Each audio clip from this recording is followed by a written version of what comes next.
আমি লুচ্চা? নিলয় আমাকে খেয়ে দিয়েছে। আর কি কি জানি বলছিলি? প্লিজ আপু, আমাকে ছেড়ে দেন। নিজের ইচ্ছায় আমার ঠোঁটে কিস কর। আজ আমার আর তোর বাসর রাত। এই দিনেই যদি দুজন আলাদা শুই, খুব খারাপ দেখাবে। এই জন্য প্রথম দিনে তোর সাথে শুয়েছি।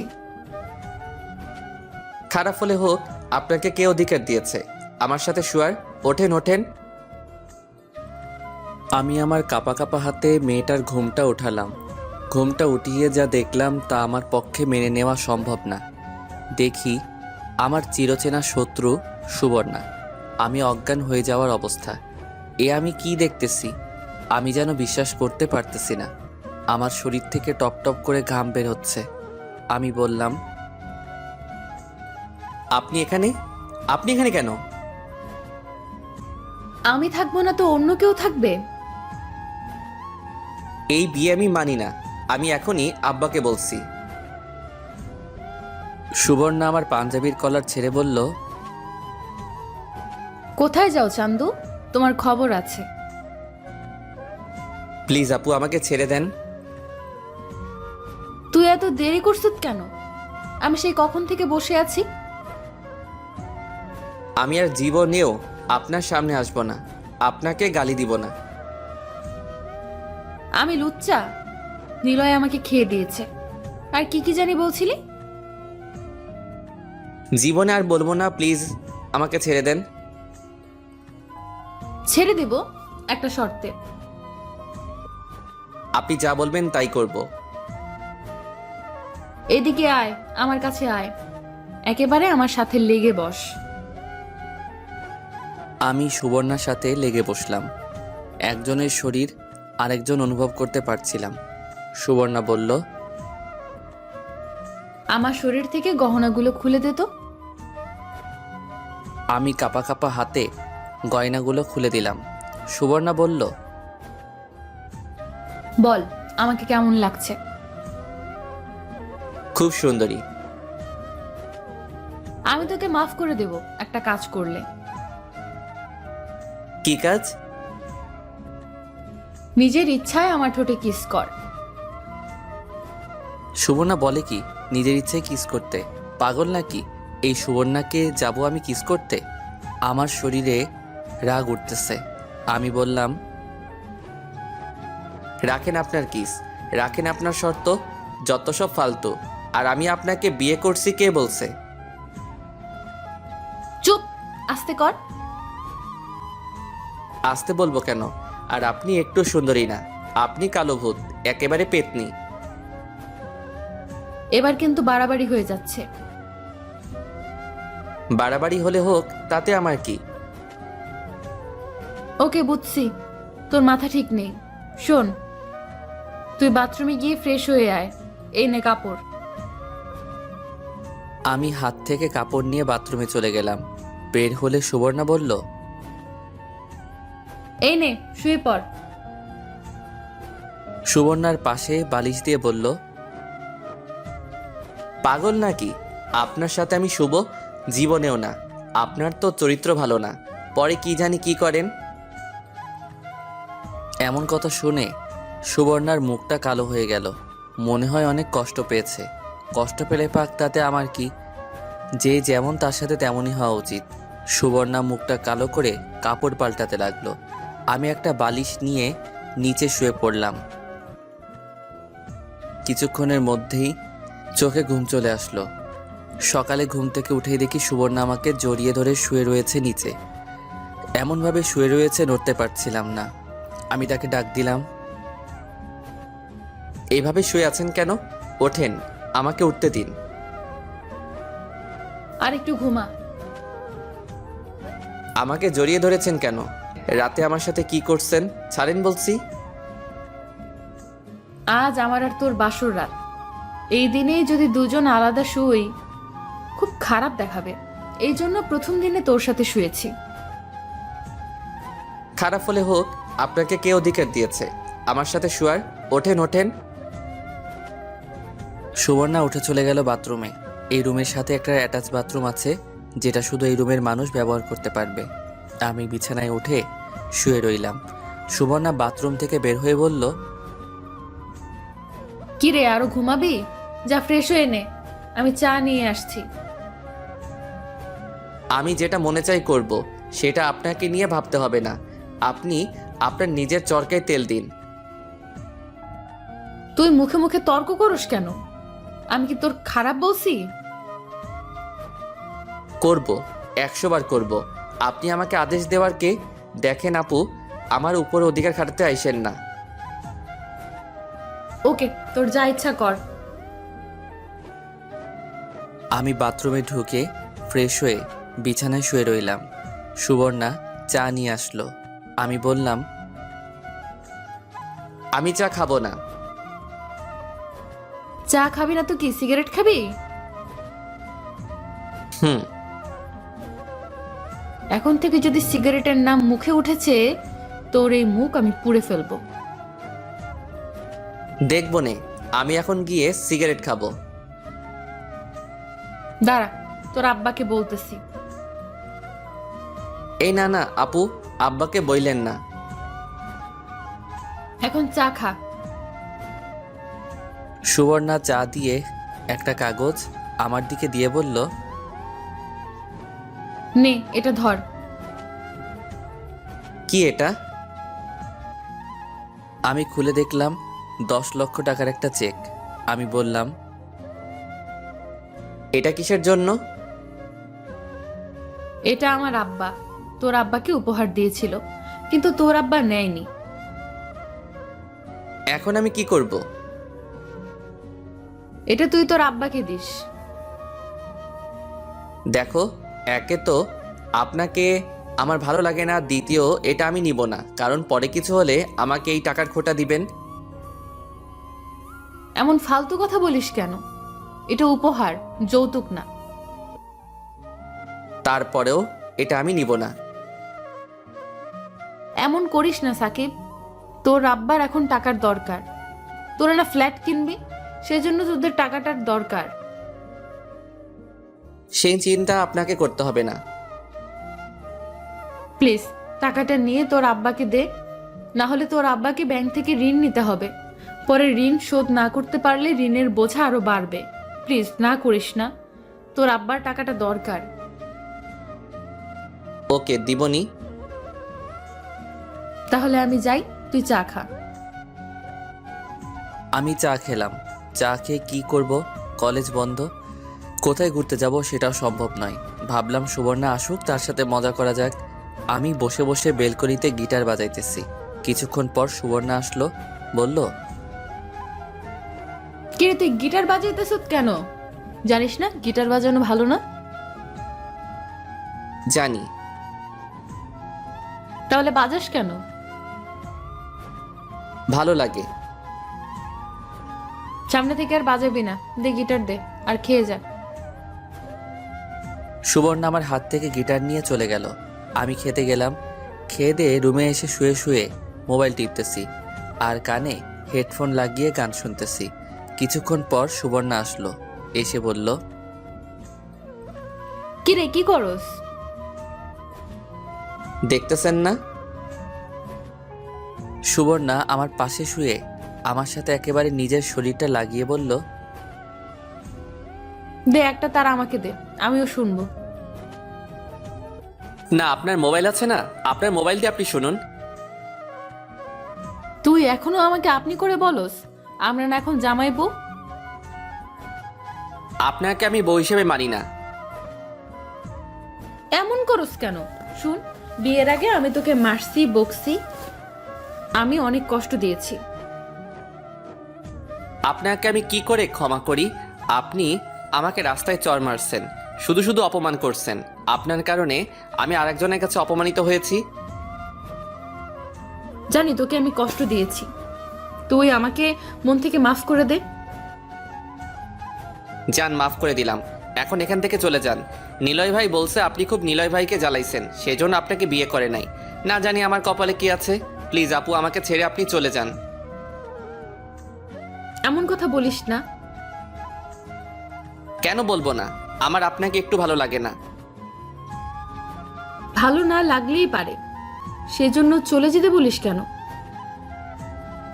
আপনি চলে যান। প্লিজ এমন কথা বলিস না। আমি আর তোকে কষ্ট দেব না। তোর প্রত্যেকটা কথা আমি শুনবো। প্লিজ এমন কথা বলিস না। আপনাকে আমি মেনে নিতে পারছি না। সুবর্ণা কাছে এসে আমার হাত ধরলো। সুবর্ণা বলল, সাকিব, আমি তোকে ভালোবাসি। কিন্তু আমি তো বাসি না, আমার হাত ছাড়েন। এই বলে আমি উঠে ঘর থেকে বের হব। সুবর্ণা বলল, কোথায় যাস? কেন আপনাকে বলতে হবে? যেখানে যাস তাড়াতাড়ি আসিস, আর ফোন দিলে ফোন ধরিস। না, ধরবো না। সাকিব। এই বলে আমি ঘর থেকে বের হয়ে বাইরে চলে আসলাম। বাইরে এসে আমি সিগারেট ধরাইলাম। ধরিয়ে এক জায়গায় বসলাম। বসে বসে ভাবতেছি, সুবর্ণার সাথে যা করছি তা কি ঠিক করতেছি? অবশ্যই ঠিক করতেছি। তার সবচেয়ে বড় কারণ হলো আমাকে না বলে না জানিয়ে হুট করে বিয়ে করে ফেলা। এটা আবার কোন ধরনের ফাইজলামো? আমাকে তো অন্তত একটিবার জিজ্ঞেস করতে পারতো। আর মা আব্বা কি করে আমাকে এই মেয়ের সাথে বিয়ে দিতে পারলো? সুবর্ণার বয়স বেশি, অবশ্য সেটা কোনো প্রবলেম না, কারণ এক হিসেবে আমার আব্বুদের ভালো লাগে। কিন্তু সুবর্ণাকে কেন জানি আমার মন মেনে নিতে পারছে না। তার কোনো কারণ আমি খুঁজে পাচ্ছি না। সে কি আসলেই অনেক জ্বালাতন করে সেটা পরে দেখা যাবে। আমি যেভাবে বলি সুবর্ণা কি সেভাবে চলবে? আর সে তো ব্যাংকে চাকরি করে, সেখানে কত মানুষের সাথে কথা হয়, কত মানুষের সাথে দেখা হয়। সবার মন মানসিকতা কি এক? আমি বললেই কি সে ব্যাংক থেকে চাকরি ছেড়ে দিবে? আর আমার তো কোনো ইনকাম নেই, কিভাবে কি? এখন কেন যে আব্বা মা আমার উপর এত বড় একটা বোঝা দিয়ে দিল? আচ্ছা, সুবর্ণা চলে গেলে কি সব আবার আগের মতো হবে? আবার আগের মতো আমি আমার মতো চলতে পারবো? পরে নিজের পছন্দ মতো বিয়ে করে একটা সংসার করতে পারবো? না না, এসব কি ভাবছি আমি? যতই হোক সুবর্ণা আমার বউ, তার উপর আমার একটা দায়িত্ব আছে। নিশ্চয়ই সুবর্ণার একটা মতলব আছে, না হলে হঠাৎ করে আমাকে না জানিয়ে না বলে ডাইরেক্ট আমাকে বিয়ে করে ফেললো কেন? সে জানতো আমাকে বললে আমি রাজি হব না। তাহলে কি সুবর্ণা কোনো উদ্দেশ্য নিয়ে আসলো? নিলয় ভাই বলল সে খুব প্যারা দেয়। সেটা কোনো ব্যাপার না, সংসারে এরকম ঝগড়া হয়ই। সে বলল ওই দিন আমি তাকে বকছি, সেই জন্য সে আমাকে শাস্তি দিবে। শাস্তিটা কি তাকে কিস করতে? তাহলে আমাকে মাফ করে দিবে? খুবই হাস্যকর। পরে আমার কাছে মাপ চাইলো। কিছুদিন সুবর্ণাকে ইগনোর করে দেখি সুবর্ণা কি করে। ও যেদিন বলবে আমাকে ছেড়ে চলে যাচ্ছে, সেদিন আমি তাকে আপন করে নিব। এসব হাজারো চিন্তা আমার মাথায় ঘুরপাক খাচ্ছে। কারো ফোনে আমার ধ্যান ভাঙলো। দেখি স্বামী কল করছে। স্বামী বলল, দোস্ত, কোথায় তুই? বাড়ির আশেপাশেই আছি। কিরে, বাসরাত কেমন কাটলো? শালা, তোরা বেইমানি করে আমাকে সুবর্ণার সাথে বিয়ে দিছত। তুই জানিস না আমি তাকে দুই চোখে দেখতে পারি না? দোস্ত, আমি কিছুই জানতাম না। তোর মা আগামীকাল ফোন দিয়ে এসব বলছে। আমার কি কিছু করার আছে? এখন তো সাধু সাজবি। শোন, বিকালে মাঠে আসিস। মাঠে একটা টুর্নামেন্ট খেলা, সেখানে তোর নাম দিয়েছি। ওকে, আসবো। আসিস কিন্তু। সুবর্ণাকে পেয়ে আমাদের ভুলে যাস না। ধুর হালা। এই বলে ফোন কেটে দিলাম। কি করা যায়? দেখি সামনে আইসক্রিমের দোকান। ভাবলাম সুবর্ণা তো আইসক্রিম খুব পছন্দ করে, যাওয়ার সময় আইসক্রিম নিয়ে যাব। আবার ভাবলাম ধুর, সে আমার কে, তার জন্য আইসক্রিম নিয়ে যাব। আমি দুপুরের দিকে বাসায় আসলাম। দেখি সুবর্ণা মার সাথে রান্না করতেছে। আমি আমার রুমে গিয়ে গোসল করে নামাজের উদ্দেশ্যে বের হলাম। নামাজ পড়ে রুমে এসে শুয়ে রইলাম। কিছুক্ষণ পর সুবর্ণা আসলো। বলল, খেয়ে যা। আপনাকে বলতে হবে না। হুম। আমি গিয়ে খেয়ে আসলাম। এসে ভাবলাম একটা ঘুম দেই। এসে বিছানায় শুয়ে শুয়ে মোবাইল টিপতেছি। সুবর্ণা এসে বাথরুমে ঢুকছে গোসল করার জন্য। আমার ঘুমে ধরছে, ঘুমিয়ে গেলাম। কারো শরীরের স্পর্শে আমার ঘুম ভেঙে গেল। দেখি সুবর্ণা আমাকে জড়িয়ে ধরে বেদম ঘুমাচ্ছে। আমি ভাবলাম এ কোন জ্বালায় পড়লাম। আমি তাকে আমার থেকে ছাড়িয়ে নিলাম। দেখি এসে আবার আমাকে জড়িয়ে ধরলো। ভাবতেছি ইচ্ছা করে করছে নাকি ঘুমের মধ্যে এমন করছে। এমন সময় আসরের আজান দিল। মনে হলো স্বামী তো বলছিল মাঠে যেতে, যাই একটু ফুটবল খেলে আসি। আমি বিছানা থেকে নেমে বাথরুমে ঢুকে ফ্রেশ হলাম। তারপর ট্রাউজার পরে রেডি হলাম বাইরে যাওয়ার জন্য। এমন সময় সুবর্ণা বলে উঠল, কোথায় যাস? খেলতে। যাস না, আমার সাথে শুয়ে থাক, আমার ভালো লাগছে না। আপনার সাথে শুতে আমার বয়ে গেল। আর একটু পরে যা। কেন? আমাকে একটু জড়িয়ে ধরে শুয়ে থাক, আমার ভালো লাগছে না। পাগল নাকি? ভালো লাগছে না তো আমি কি করব? এমন করিস কেন? আমার কষ্ট লাগে। এই বলে সুবর্ণা বিছানা থেকে উঠে এসে আমাকে শক্ত করে জড়িয়ে ধরল। আমি বললাম, আরে কি করছেন? কেউ দেখে ফেলবে তো। দেখলে দেখুক। ছাড়েন বলছি। না, ছাড়বো না। ছাড়বো, আমাকে জড়িয়ে ধর।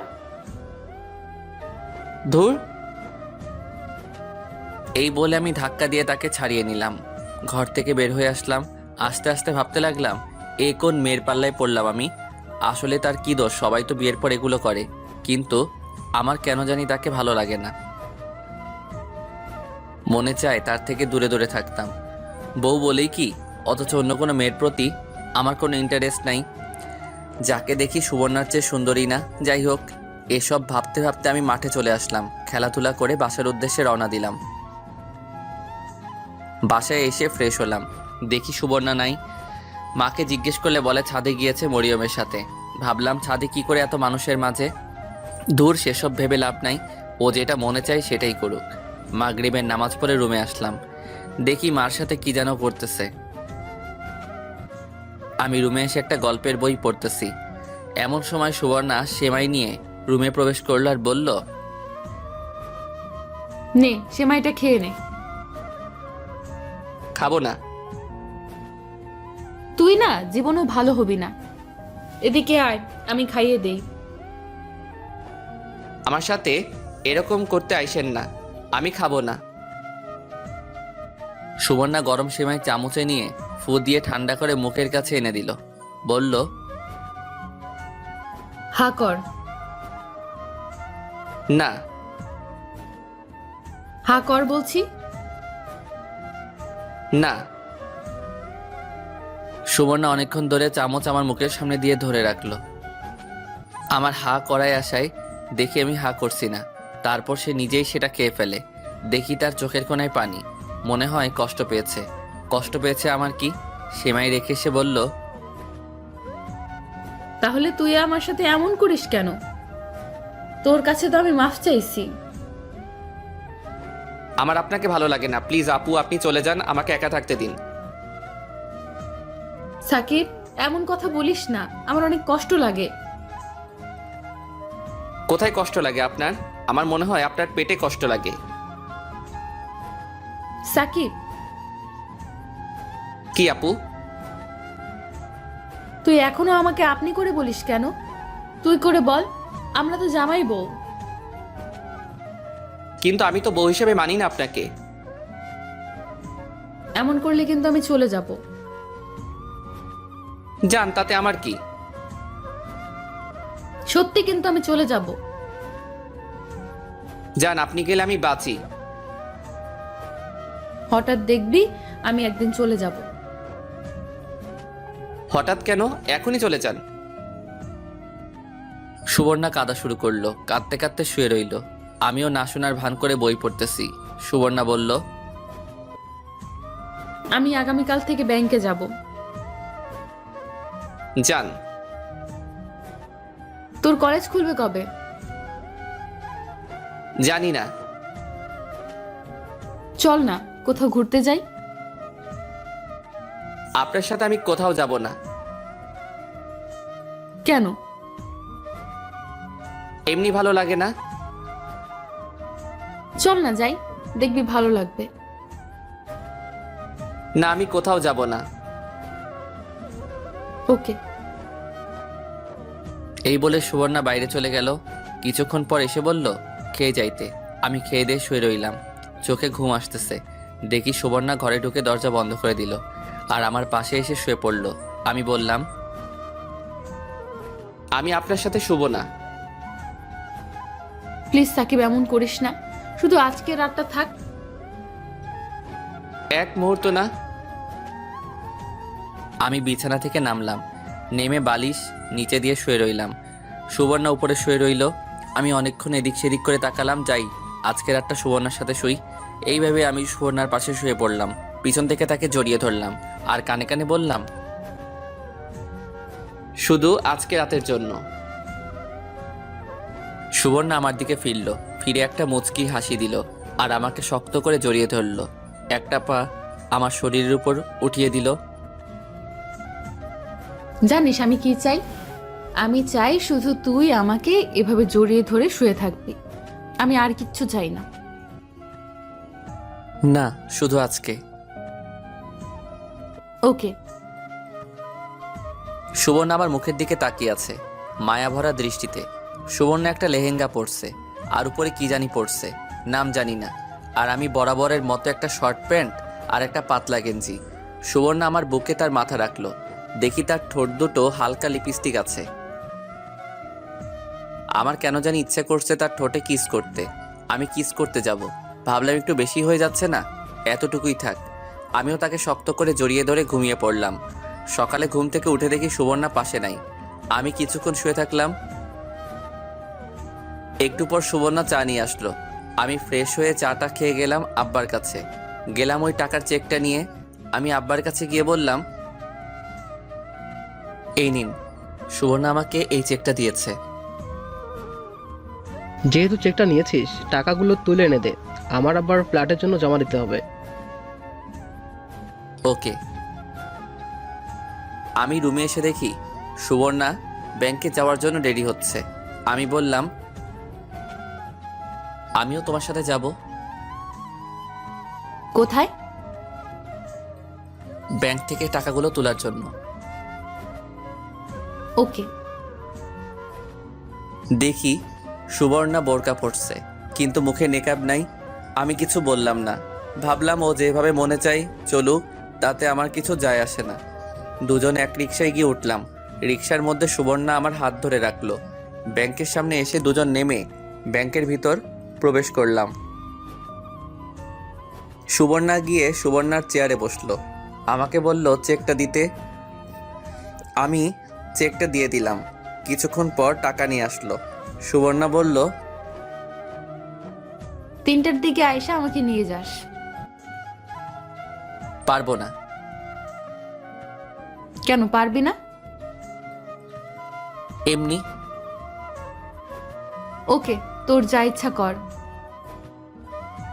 আমি ব্যাংক থেকে চলে আসলাম। এসে আব্বার হাতে টাকাগুলো দিলাম। রুমে এসে শুয়ে শুয়ে বই পড়তেছি। সুবর্ণা এখন হাড়ে হাড়ে বুঝতে পারছে সাকিবের মতো না নিয়ে বিয়ে করে নিজের পায়ে কুড়াল মারছে। ভাবছিল বিয়ের পর সাকিব সুবর্ণার কথা মতো চলবে, কিন্তু এখন দেখা যাচ্ছে সুবর্ণা মাপচে কুল পাচ্ছে না। কি করলে সাকিব সুবর্ণার কথা মতো চলবে, সুবর্ণার মনের কথা বুঝবে, সুবর্ণার কষ্ট বুঝবে, সেটাই সুবর্ণা খুঁজে পাচ্ছে না। তার সাথে কথা বললে খালি বলে চলে যেতে। এই কথা বললে সুবর্ণার অনেক কষ্ট লাগে। সাকিব কি বোঝে না সুবর্ণার কষ্ট? মনে হয় বুঝে না বোঝার ভান করে। সুবর্ণার নিয়ত করলো সাকিব যতই কষ্ট দিক সাকিবকে ছেড়ে কোথাও যাবে না, কারণ সুবর্ণা সাকিবকে অনেক বেশি ভালোবাসে।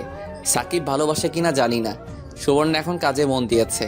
কিছুক্ষণ পর এক পিএস এসে বলে গেল স্যারের রুমে যেতে, মিটিং আছে। সুবর্ণা স্যারের রুমে গিয়ে দেখে কেউ নেই। সুবর্ণা ভাবলো আমার একা আবার কিসের মিটিং। অফিসে ঢুকে সালাম দিল। অফিসের স্যারটা খুব হ্যান্ডসাম। শুনছে বিয়ে হয়ে বলে ডিভোর্স হয়ে গেছে। সেসব দেখে লাভ নাই, কী জন্য ডাকছে সেটা শুনি। স্যার বলল, সুবর্ণা, কেমন আছেন? জি স্যার, ভালো। তুমি বলে বিয়ে করেছো? জি স্যার। ছেলে কি করে? পড়াশোনা করে। ভালো। জি স্যার। কিছুদিন তো ছুটি কাটালেন, এখন কাজে মন দিন। জি স্যার। যাও, কাজে যাও। জি স্যার। সুবর্ণা স্যারের কাজ কারবার কিছুই বুঝলো না। কোনো দিন তো আমার ফ্যামিলি নিয়ে আর পার্সোনাল বিষয় নিয়ে জিজ্ঞাসা করছে না, আজ এসব প্রশ্ন। কিছুই কিছুই বুঝলো না সুবর্ণা। যাই হোক, সুবর্ণা কাজে মন দিল। কাজ শেষ হলে ভাবছিল সাকিবকে ফোন দিল। অনেকক্ষণ পর ফোন ধরলো। কোথায় তুই? বাসায়। কেন? চল না কোথাও ঘুরতে যাই। আপনি এখন কোথায়? ব্যাংক থেকে বের হচ্ছি। ব্যাংক থেকে বের হয়ে দেখেন আশেপাশে কোনো রিক্সা আছে নি, থাকলে সোজা বাসায় চলে আসেন, 1 মিনিট দেরি না করে। ওকে, আসতেছি। আপনি আসলে আমি বাইরে যাব। কোথায় যাবি? খেলা আছে। কেন, ওখানে না গেলে হয় না? কবে জানি তোর পা ভাঙে। আরে ভাঙবে না, তাড়াতাড়ি আসেন। ওকে। সুবর্ণা ভাবলো সাকিবের এতটুকু কথাতেই কেন জানি ভালো লাগছে। সাকিব বলছে তাড়াতাড়ি বাসায় যেতে, এটাই সুবর্ণার জন্য অনেক কিছু। সুবর্ণা রিক্সা নিয়ে বাসার উদ্দেশ্যে রওনা দিল। আমি শুয়ে শুয়ে বই পড়তেছি, গল্পের বই। আপনারা অনেকেই ভাববেন মোবাইলের যুগে আবার বই পড়া। আমি ছোটবেলা থেকেই গল্পের বই পড়তে ভালোবাসি। যারা বই পড়ে তাদের জিজ্ঞেস করে দেখেন। বই পড়তে পড়তে আমার চোখে ঘুম চলে আসলো। দরজায় টোকা দিতে ঘুম ভাঙলো, দেখি সুবর্ণা। সুবর্ণা এসে দরজা লাগিয়ে দিল। এসে আমার সামনে কাপড় পাল্টাতে শুরু করলো। আমি বললাম, আরে আরে কি করছেন? আমি আসি, দেখছেন না? তুই আসর তো কি হয়েছে? তুই দেখলে সমস্যা কি? তোর জন্যই তো সব। আরে পাগল নাকি? আমি একজন ছেলে।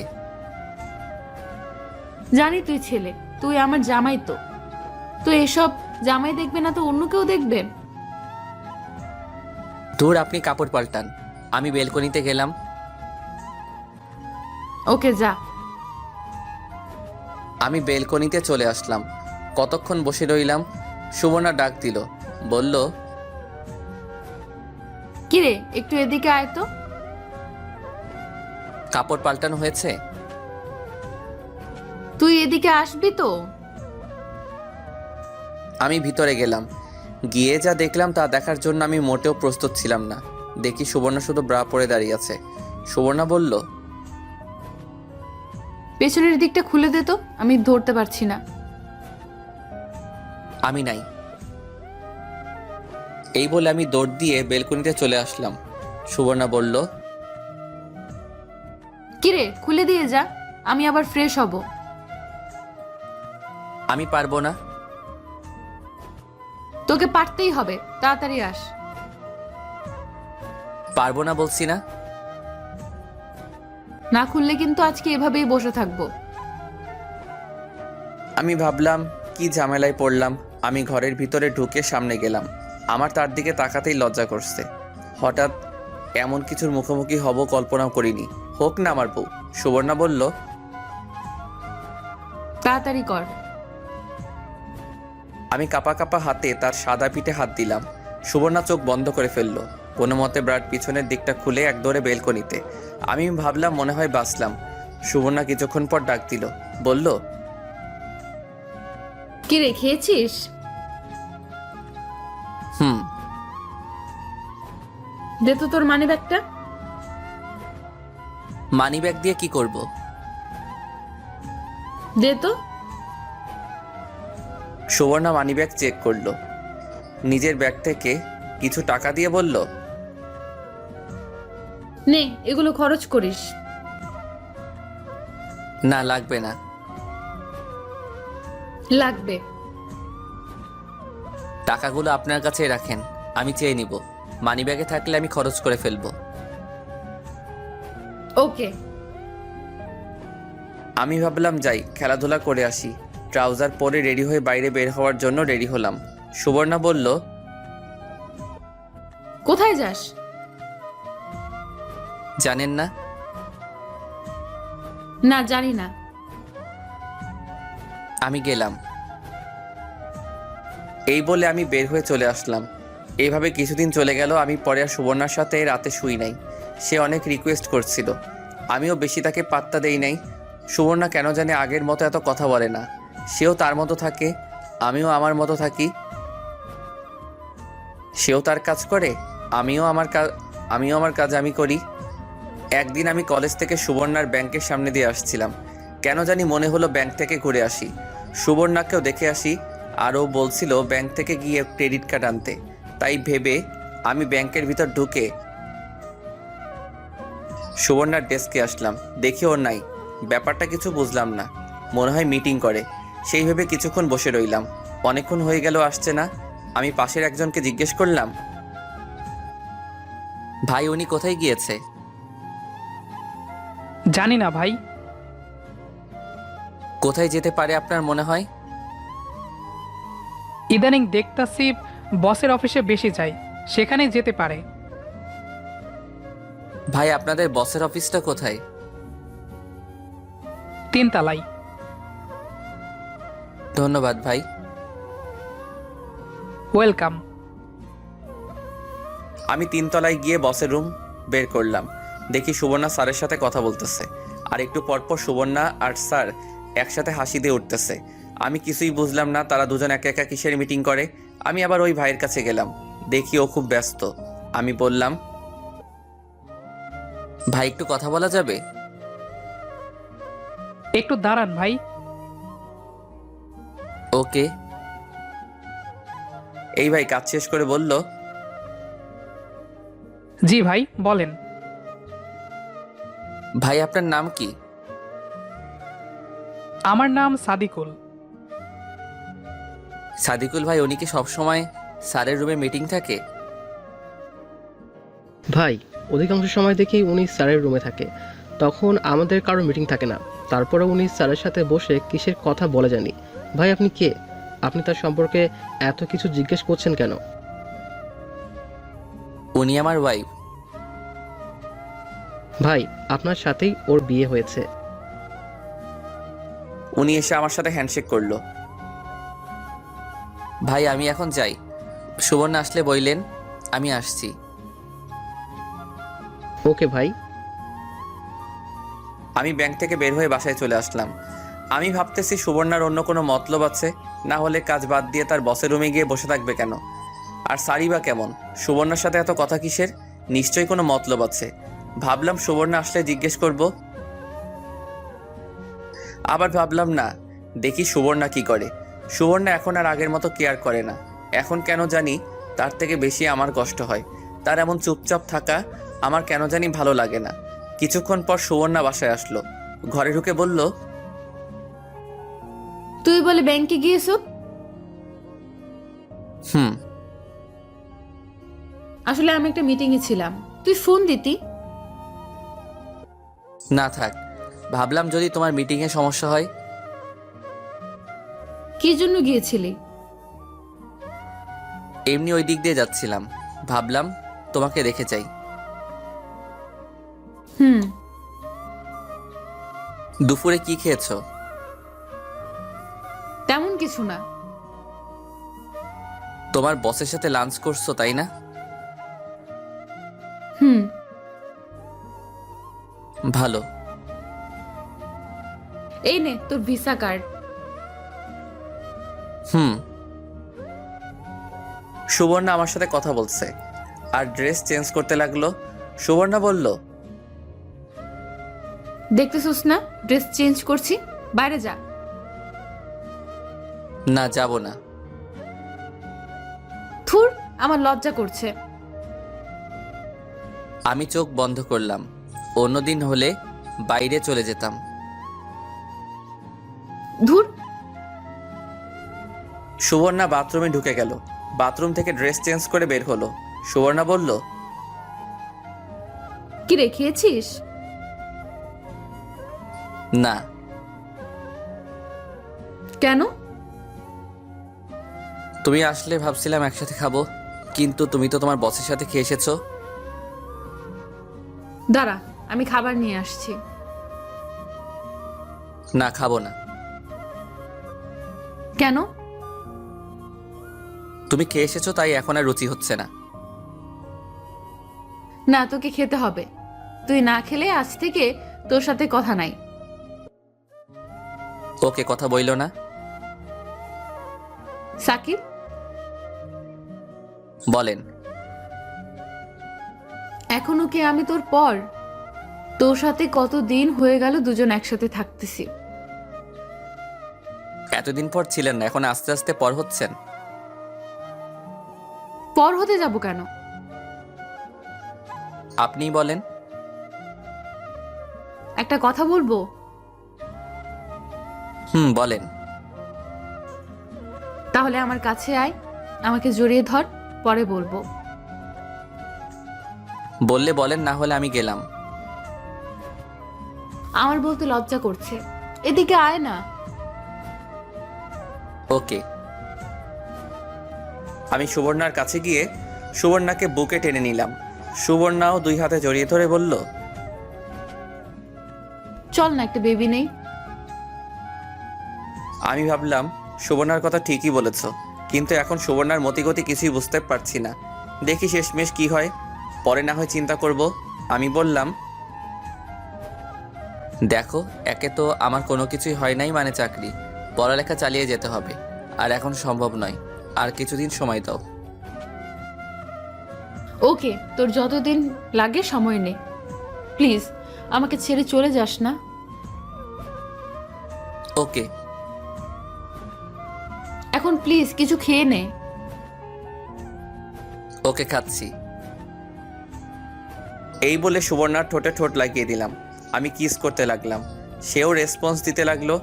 1 মিনিট পর ছেড়ে দিলাম, কিন্তু সে আবার এসে আমার ঠোঁটে কিস করতে লাগলো। কিছুক্ষণ পর ছেড়ে দিল। আমি বললাম, ওকে, এখন তো খেয়েছি। এটাকে খাওয়া বলে? যা শয়তান। আমি একটু বাইরে যাব, টুর্নামেন্ট খেলা চলতেছে, আজকে আমরা খেলবো। আমিও যাব। তুমি গিয়ে কি করবে? তুমি মার সাথে রান্নার কাজে হেল্প করো। তোর খেলা দেখবো। ওকে, মার অনুমতি নিয়ে আসো, আর মরিয়মকেও সাথে নিয়ে নাও। ওকে।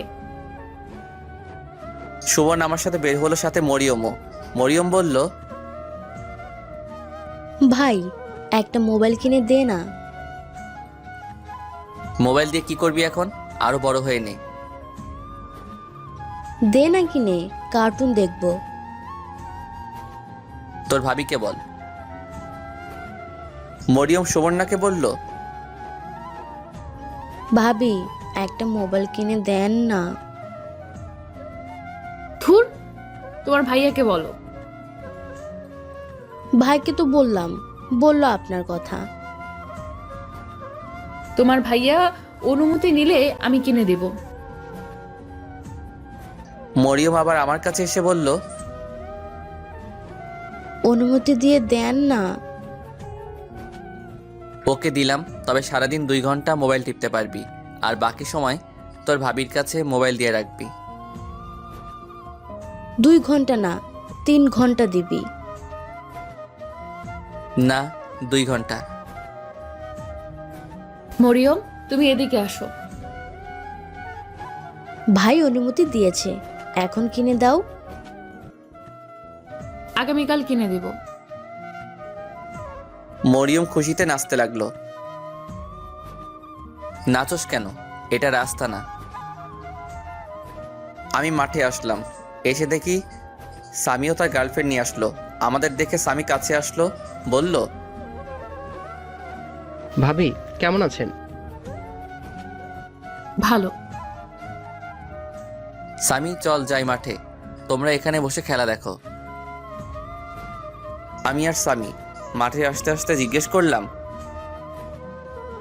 কিরে আর কয়দিন? দোস্ত, সর্বোচ্চ 2টা মাস। আর কয়টা ম্যাচ খেলতে হবে? আরও 4টা ম্যাচ খেলতে হবে, 2টা জিতলে সেমিফাইনাল। তোর কি মনে হয় আর কয়দিন টুর্নামেন্ট চলবে? আরও 1 মাস তো লাগবেই। ওরে বাবা! আমি ছোট থেকেই ফুটবল খেলা পছন্দ করতাম। কলেজে ফুটবল টুর্নামেন্ট হলে ওইখানে আমি ছিলাম। সামি খুব ভালো খেলে। আমি মিডফিল্ডার, সামি স্ট্রাইকে থাকে। খেলার মাঝখানে বিপক্ষ দলের একজন আমাকে পায়ে বাড়ি দেয়, আমি পড়ে যাই। মোটামুটি ভালোই ব্যথা পাই। খেলার শেষের দিক দিয়ে ওই বিপক্ষ দলের ছেলেটাকে সামি গিয়ে বাড়ি দেয়। এর 1 মিনিট পরই খেলা শেষ। আমরা ম্যাচ জিতি 1-0। খেলা শেষ হলে দেখি সুবর্ণারা এখনও দাঁড়িয়ে আছে। আমি কাছে গেলে সুবর্ণা বলল, খেলার মাঝখানে দেখলাম তুই পড়ে গিয়েছ, ব্যথা পাইছ দেখি। আরে তেমন কিছু না, বাড়ি চলো। আমি হাঁটতে হাঁটতে বাড়ি আসলাম। এসে সুবর্ণা বলল, দেখি তোর পাটা। জানি সুবর্ণা দেখলে বকাঝকা করবে, সেজন্য দেখাতে চাচ্ছিলাম না। আরে কিছু হয় নাই। দেখাবি নাকি তোর মাকে গিয়ে বলবো? কিছু হয় নাই তো, কি গিয়ে বলবা? দেখাইলেই সমস্যা কি? ওকে দেখো। আমি ট্রাউজার উপরে তুলে দেখালাম। অনেকখানি জায়গা কালো হয়ে গেছে। সুবর্ণা বলল, জানতাম এরকম কিছু একটা হয়েছে। দেখছো, কালো হয়ে গেছে। তোরে এত করে বলি খেলার দরকার নেই, এখনো কি ছোট আছোস? হয়েছে, থাক আর বলতে হবে না। সুবর্ণা বরফ এনে সেখানে দিল আর বলল, সামনে থেকে আর খেলার দরকার নেই। না খেলবো। তুই কি আর আমার কথা শুনবি? পরে আবার ব্যথা পাবি। চুপ করো না এখন। সুবর্ণা সুন্দর করে বরফ লাগিয়ে দিল। আমি গোসল করে পড়তে বসলাম। সুবর্ণা মার সাথে গিয়ে রান্নার কাজে হেল্প করতে লাগলো। একটু পর হালকা নাস্তা দিয়ে গেল। কিছুক্ষণ পড়ালেখা করে ভাবলাম বাইরে থেকে একটা সিগারেট খেয়ে আসি। সুবর্ণা আসলে বললাম, আমি একটু বাইরে থেকে ঘুরে আসি। এখন কোথাও যাওয়ার দরকার নেই, বসে বসে পড়। না, যাব। কেন এখন বাইরে যাবি? আমি একটা সিগারেট খাইতে। ধুর, তুই কি জীবনেও ভালো হবি না? না। এখন যদি যাস তাহলে তোর মার কাছে বলে দেব তুই সিগারেট খাস। বইল। এই বলে আমি বাইরে চলে আসলাম। আমি জানি সুবর্ণা বলবে না। আমি সিগারেট খেয়ে বাসায় আসলাম। আসার সময় মরিয়মের জন্য সুবর্ণার জন্য আইসক্রিম নিয়ে আসলাম। সুবর্ণা আইসক্রিম পেয়ে মহা খুশি, বলল, তাহলে এই ছিল তোর মনে? হুম। ভাত খেয়ে যা। আসতেছি। আমি খেয়ে দিয়ে রুমে এসে গল্পের বই পড়তেছি। আমি নিচে শুই বরাবরই মতোই আজকেও নিচে শুইলাম। সুবর্ণা এসে দেখে আমি নিচে শুয়ে আছি। সুবর্ণা বলল, কিরে আজকেও নিচে শুবি? কেন, আজকে কি কোনো স্পেশাল দিন নাকি? না, ওপরে শো। না। হয় তুই আমার সাথে ওপরে শো, নইলে আমি তোর সাথে নিচে শুব। আমি এটাই চাইছিলাম। তোমার যা ইচ্ছা করো। সুবর্ণা আমার পাশে বালিশ দিল আর গিয়ে কাপড় চেঞ্জ করলো। সুবর্ণা এতক্ষণ সালোয়ার কামিজ পরা ছিল, সেগুলো চেঞ্জ করে একটা লেহেঙ্গা আর হাতা কাটা গেঞ্জি পরলো। তাকে অনেক সুন্দরই লাগছিল। সুবর্ণা আমার পাশে শুয়ে পড়লো আর পিছন থেকে জড়িয়ে ধরলো আর আমার ঘাড়ে মাথা রাখলো। সুবর্ণা বলল, সাকিব, এদিকে ফির। কেন? আরে ফির না। ওকে। আমি সুবর্ণার দিকে ফিরলাম। সুবর্ণা আমার দিকে তাকিয়ে আছে। এভাবে তাকিয়ে আছো কেন? এমনি তোকে দেখতে ইচ্ছে করছে। কি? দাঁড়াও, দেখাচ্ছি মজা। এই বলে আমি সুবর্ণাকে কোলে তুলে নিলাম। সুবর্ণাও আমার গলায় ধরলো। আমি তাকে বিছানায় নিয়ে ফেললাম। আমিও তার পাশে শুয়ে পড়লাম। সুবর্ণাও আমাকে জড়িয়ে ধরলো। আমিও আমার সুবর্ণাকে জড়িয়ে ধরলাম এবং তার কপালে চুমু খেলাম। ভাবলাম, আসলে সুবর্ণা আমাকে সত্যি মনে হয় খুব ভালোবাসে, আর আমি তাকে খুবই ভালোবাসি। এতদিন কি হয়েছে জানি না, এখন থেকে নিয়ত করলাম তাকে সবসময় আগলে রাখবো। সে আমার জন্য অনেক কষ্ট সহ্য করছে। এখন থেকে নিয়ত করলাম তাকে আর কোনো কষ্ট সহ্য করতে দিব না।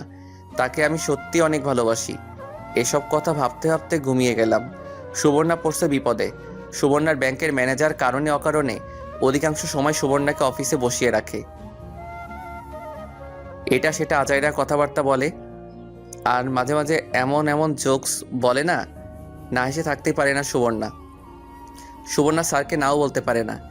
একদিন সুবর্ণার ম্যানেজার সুবর্ণাকে জিজ্ঞেস করলো, তোমার ওই পিচ্চি জামাই কি তোমাকে খুব ভালোবাসে?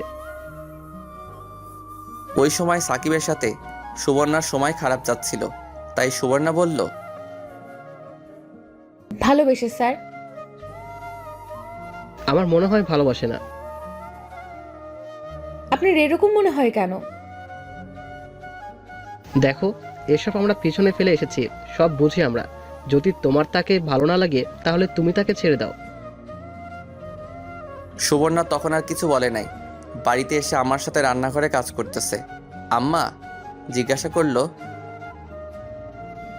মা, তুমি এরকম সব সময় মুখ গোমরা করে থাকো কেন? তেমন কিছু না আম্মা। আমি সব বুঝি মা, জানি তোমার সাথে সাকিবের সময় ভালো যাচ্ছে না। মা, এখানে আমাদের কিছু করার নেই। একে তো আমরা তার অনুমতি ছাড়াই তোমাকে তার সাথে বিয়ে দিয়েছি। এখন যদি তাকে গিয়ে কিছু বলি তাহলে সে সম্পূর্ণ দোষ দিবে আমাদের। সুবর্ণা কেঁদে দিল এবং আম্মাকে জড়িয়ে ধরে কেঁদে কেঁদে বলতে লাগলো, আমি জানি আম্মা, সাকিব একদিন আমাকে ঠিক বুঝবে, আমার গুরুত্ব বুঝবে। সে খুব ফ্রেশ মাইন্ডের ছেলে। আমার মনে হয় তোমাকে সে খুব ভালোবাসে। একটু ধৈর্য ধরো মা। আমি তাকে খুব ভালোবাসি আম্মা। আমি জানি মা, এখন কেঁদো না। আর শোনো, সামনের মাসে আমরা এই ফ্ল্যাট ছেড়ে দিয়ে নতুন একটা ফ্ল্যাটে চলে যাব।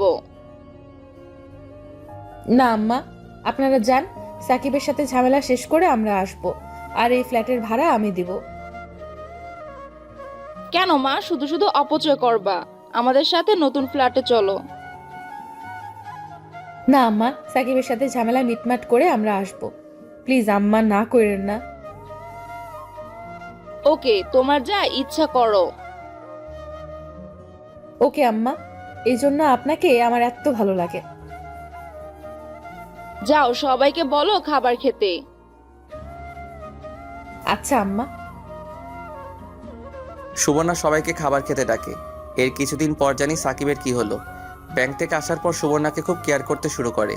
সুবর্ণা ভাবলো সাকিব মনে হয় সুবর্ণাকে বুঝতে পারছে, এটাই সুবর্ণা চাই। এর কিছুদিন পর সুবর্ণা অফিসে কাজ করতেছিল। পিএস এসে বলে গেল, অফিসে কিসের মিটিং আছে সবার। সুবর্ণা অফিসের মিটিংয়ে গেল, গিয়ে সবার সাথে বসলো। মিটিংয়ে স্যারের কথা শুনে সবাই খুশি, কারণ স্যার বলেছে সামনে 2 সপ্তাহ পর ব্যাংকের পক্ষ থেকে একটা ভ্রমণ আছে, 2 থেকে 3 জন সাথে নিতে পারবে। এটা শুনে সবাই হাততালি দিল, কারণ সবাই চেয়েছিল একটা ভ্রমণ হোক, আর সেটা হলো কক্সবাজার 3 রাত 2 দিন, মানে 1 রাতে সেখানে যাওয়া, আরেক রাতে সেখানে থাকা, আরেক রাতে সেখানে থেকে আসা। আর যারা যারা সেখানে যাবে তাদের আলাদা একটা স্যালারি দেওয়া হবে, কারণ ব্যাংকের মেইন শাখার বস যিনি বাংলাদেশে এই ব্যাংকটা পরিচালনা করেন তিনি সেখানে থাকবেন এবং তিনি সেখানে বক্তব্য রাখবেন। সেই জন্য সেখানে সবাইকে থাকতে হবে। মিটিং শেষ হলে সুবর্ণার আর খুশি ধরে না, কারণ সাকিব আর সুবর্ণার একটা ফ্রিতে ট্যুর হয়ে গেল। আর মন চাইলে মরিয়মকে সাথে নিয়ে যাবে, ওর এখন স্কুল বন্ধই। সুবর্ণার ভাবতেই কি যে ভালো লাগছে। ভাবলো এই খুশির সংবাদটা আগে সাকিবকে দিয়ে দেই, আবার ভাবলো না এই খুশির সংবাদটা সুবর্ণা অন্যভাবে দিতে চাই। ঘড়িতে তাকিয়ে দেখে আরও এক ঘন্টা আছে 3টা বাজতে। 1 ঘন্টা কাজ করে বাসায় আসে, এসে রুমে ঢোকে। আমি পরদিন ঘুম থেকে উঠে কলেজে গেলাম। কলেজ থেকে এসে বাসায় শুয়ে রইলাম, ঘুমিয়ে গেলাম। কতক্ষণ ঘুমালাম জানি না। ঘুম থেকে উঠে দেখি সন্ধ্যা ছুঁই ছুঁই। দেখি সুবর্ণা নামাজ পড়তেছে, মনে হয় মাগরিবের নামাজ। নামাজ শেষ করলে আমি বললাম, আজান দিয়ে দিয়েছে। ফ্রেশ হয়ে নামাজ পড়ে নে। ওকে। আমি ফ্রেশ হয়ে নামাজ পড়ে পড়ার টেবিলে বসলাম, কিছুক্ষণ পড়লাম। সুবর্ণা মাথার চুল আঁচড়াচ্ছে। মাথার চুল আঁচড়ায় ঠোঁটে লিপস্টিক দিল। আমি অবাক হয়ে প্রশ্ন করলাম, এরকম সাজতেছো কেন? তোকে একটা খুশির সংবাদ দিব। সেজন্য সাজতে হবে?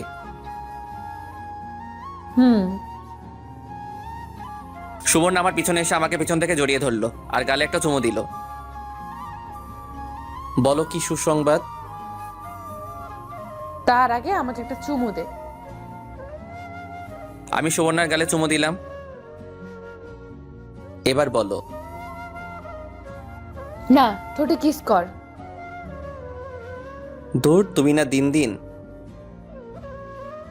বল দিন দিন। আমি সুবর্ণাকে হাত ধরে সামনে আনলাম, এনে টেবিলের উপর বসালাম। আমি দাঁড়িয়ে সুবর্ণা 2 ঠোঁটে আমার ঠোঁট লাগিয়ে দিলাম। সুবর্ণাও রেসপন্স দিতে লাগলো। আমি একসময় সুবর্ণার কাপড়ের ভিতরে হাত ঢুকিয়ে ফেলি আর পিছন থেকে তাকে আদর করতে থাকি। কতক্ষণ গেল মনে নাই। কারো দরজায় টোকায় হুঁশ ফিরল, মরিয়ম ডাকতেছে। সুবর্ণা কাপড় ঠিক করে দরজা খুলে আমি পড়ায় মন দিলাম। মরিয়ম ভিতরে আসলো, বলল, ভাবি আমার মোবাইলটা কোথায়? ও, আমার একটুও মনে নাই। মনে তো থাকবেই না, আমি বলছি না। আরে মন খারাপ করতেছিস কেন? আমার মনে ছিল। ভাবলাম তুমি কেমন মোবাইল পছন্দ করো, তাই তোমাকে নিয়েই মোবাইল কিনবো। এখন কিনে দিন। এখন যা, আগামীকাল কিনে দিব। না এখন। আরে খামতেছো কেন? ওকে, তুমি গিয়ে রেডি হও, আমরা আসতেছি। ভাবি সত্যি বলতেছেন তো নাকি মজা করতেছেন? তুমি কি আমার কথা বিশ্বাস করো না? করি। তাহলে কি রেডি হও। ওকে। মরিয়ম চলে গেল। আমি বললাম, আগামীকাল গেলেও তো পারতা। শুধু শুধু মেয়েটাকে কষ্ট দিয়ে লাভ আছে? এখন কি আব্বা আম্মা বাইরে যেতে দিবে? চলো গিয়ে বলি, সাথে তাদেরকে নিয়ে নে, রাতে ডিনার করে আসি। ধর না, তাহলে তোমার মা বাবাকেও বললো। এখন হঠাৎ করে ওরা বললেই কি আর যাবে? বলতে তো প্রবলেম নাই। আরে চল, আব্বা আম্মাকে রাজি করাই, পরে না হয় আমার বাবা মাকে বলিস। ওকে চলো। আমি আর সুবর্ণা গিয়ে মা বাবাকে বলে রাজি হয় নাই। পরে সুবর্ণার আব্বা আমার কথা বলে রাজি হয়েছে। সুবর্ণাও তার আব্বা আম্মার সাথে কথা বলে রাজি করাই। পরে 2 ফ্যামিলি একসাথে এক রেস্টুরেন্টে গিয়ে ডিনার করি। এই ফাঁকে মরিয়মের জন্য একটা মোবাইল কিনে সুবর্ণা। সব শেষে সবাই একসাথে বাড়ি আসি। রাতে ঘুমানোর সময় আমি বললাম, সুবর্ণা মোট কত টাকা খরচ হয়েছে? সেসব জেনে লাভ নেই। না, বলো। মরিয়মের জন্য মোবাইল কিনেছি 38,000 টাকা দিয়ে, আর রেস্টুরেন্টে খরচ হয়েছে 5,000 টাকা। একটু বেশি হয়ে গেল না? মরিয়মের জন্য এত দামি মোবাইল কেনার প্রয়োজন ছিল? মন খারাপ করতেছিস কেন? শোন, তোকে কিছু কথা বলি। শোন, আমার যা কিছু আছে সব তোর জন্য। আমার টাকা পয়সা সব তোর। তুই যেভাবে খরচ করতে মন চায় সেভাবে কর। আর আমার আর তোর মাধ্যমে যদি তোর বাবা মা আর আমার বাবা মা যদি খুশি হয়, এর চেয়ে বড় পাওয়ার কি আছে? শোন, তুই আমার থেকে যা চাস আমি তোকে তাই দিব। তার বিনিময়ে শুধু তুই আমাকে তোর মনে একটু জায়গা দে, একটু ভালোবাসতে দে, যেটা নিয়ে আমি সারা জীবন চলতে পারি। আমি সুবর্ণাকে কাছে টেনে এনে নিজের বুকে শুয়ে দিয়ে বললাম, আমিও তোমার থেকে কিছু চাই না। আমি চাই সুখে দুঃখে কষ্টের সময় তোমাকে যেন আমার পাশে চাই। এর মনের ভিতর তুমি আছো, তুমি থাকবা। আমরা কবে বেবি নিব? আগে আমি উপার্জনের পথ বের করি, পরে তুমি চাকরি ছেড়ে দিবা। পরে তোমার কাজ হচ্ছে বেবির দেখাশোনা করা আর আমাকে ভালোবাসা। এখন কি তোকে ভালোবাসি না? সুবর্ণা কি যেন বলবা বলছিলা? 2 সপ্তাহ পর আমাদের ব্যাংক থেকে একটা ট্যুর হচ্ছে, সেখানে 2 থেকে 3 জন যাওয়া যাচ্ছে। সঠিক তারিখ বলো। সুবর্ণা তারিখ বললে আমি বললাম, আমার যাওয়া হবে না। কেন? কারণ ওই দিন আমাদের টুর্নামেন্টের ফাইনাল খেলা, আর আমাদের টিম ফাইনালে উঠেছে। খেলা রেখে ঘুরতে যাওয়া কোনোভাবেই সম্ভব নয়, আর এটা ফাইনাল খেলা, কোনোভাবেই মিস করা যাবে না। সুবর্ণার মনটা খারাপ হয়ে গেল। সেখানে গেলে আলাদা একটা স্যালারি দিবে। আচ্ছা দেখি স্বামীর সাথে কথা বলে, স্বামী কি বলে। দেখ, তোরে ছাড়া ট্যুর আমার পানি, তার চেয়ে ভালো না যাওয়া। ওকে দেখি, স্বামীর সাথে কথা বলে এখন হাসি দাও আর লাইট বন্ধ করে আসো। সুবর্ণা গিয়ে লাইট বন্ধ করে এসে আমার পাশে শুয়ে পড়ল এবং আমাকে জড়িয়ে ধরে বলল, সামনের সপ্তাহ মনে হয় তোর আব্বা আম্মা নতুন ফ্ল্যাটে চলে যাবে। কেন আমরা যাব না?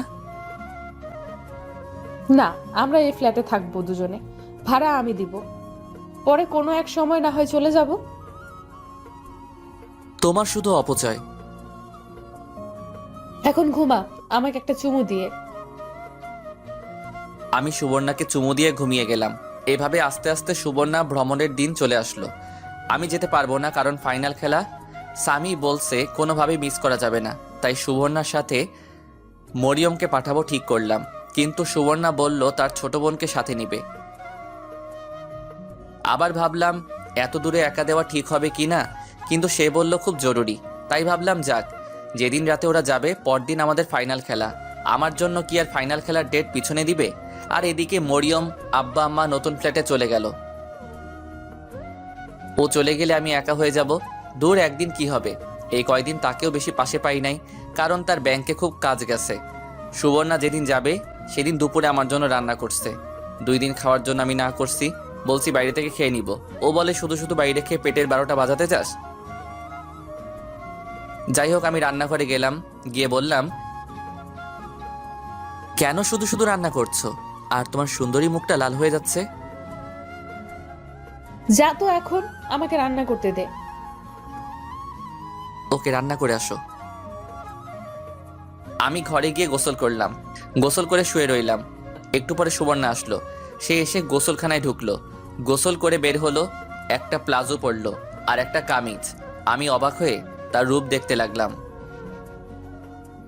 একটু পর মাঠে যাব প্র্যাকটিস করতে। না গেলে হয় না? বুঝোই তো, আগামীকাল ফাইনাল খেলা। ভাবছিলাম তুমি থাকবা, কিন্তু তার হলো না। দেখ, এখানে আমার কিছু করার আছে? আমার জন্য কি তারা কি ডেট পিছিয়ে দিবে? তুই বললে না যাই? না থাক, যাও। গিয়ে কিন্তু পানিতে নামবে না আর বেশি দূরে যাবে না। এখন বল শুধু, আমি আর তুই কবে ট্যুরে যাব?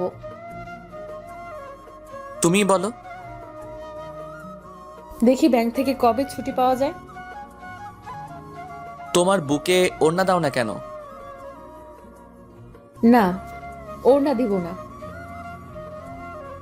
দাও, আমার চোখ শুধু তোমার ওই দুটোর দিকে যাচ্ছে। প্লিজ ওড়না দাও। দেখ, ভালো করে দেখ, এসব তো শুধু তোর। না, ওড়না দাও, আমার লজ্জা করছে। কি আজব, আমি তোর বউ, তুই যেটা করতে মন চাই কর। দূর, এখন না।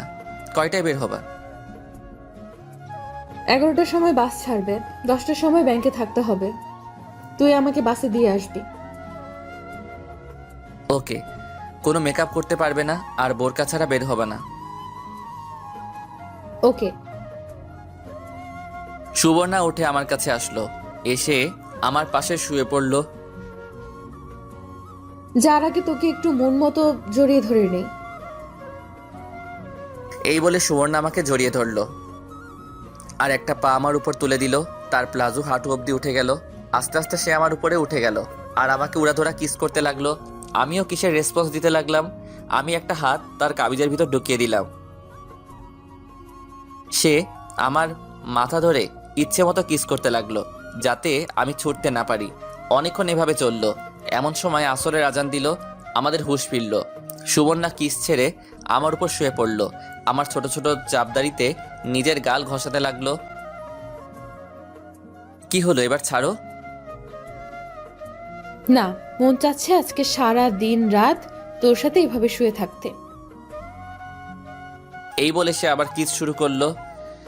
এবার ঠোঁটে, মুখে, নাকে, কপালে, গলায় সারা মুখ চুমুতে ভরিয়ে দিল। আমি দেখতেছি সুবর্ণা ছাড়বে না, তাই আমি তাকে কোলে তুলে নিলাম। সে আমার গলায় ধরে তখনও আমাকে কিস করে চলেছে। আমি কোলে করে দরজার সামনে নিয়ে আসলাম। এসে তাকে কোল থেকে নামিয়ে দরজা খুলে বাইরে বেরিয়ে আসলাম। খিরে, পালাচ্ছিস কেন? আসতেছি। আমি মাঠে এসে প্র্যাকটিস করে সন্ধ্যার দিকে বাড়িতে আসলাম। এসে দেখি মরিয়ম আর সুবর্ণার বোন রেডি হয়ে বসে আছে। আমি রুমে গিয়ে ফ্রেশ হয়ে নিলাম। সুবর্ণাও রেডি হলো। সুবর্ণা বলল, দেখ তো কেমন লাগছে। খুব সুন্দরী। আমার একটুও ভালো লাগছে না, কেমন জানি ভয় করছে। ভয় কি আছে, আমি তো আছি। তুই কি আমার সাথে যাবি? না, তবে ফোনে কথা বলবে। ওকে। শোন, এখন বের হয়ে যেতে হবে। অফিসে মিটিং আছে একটা। মিটিং শেষ করে পরে বাসে উঠতে হবে। ওকে, চলো বের হই।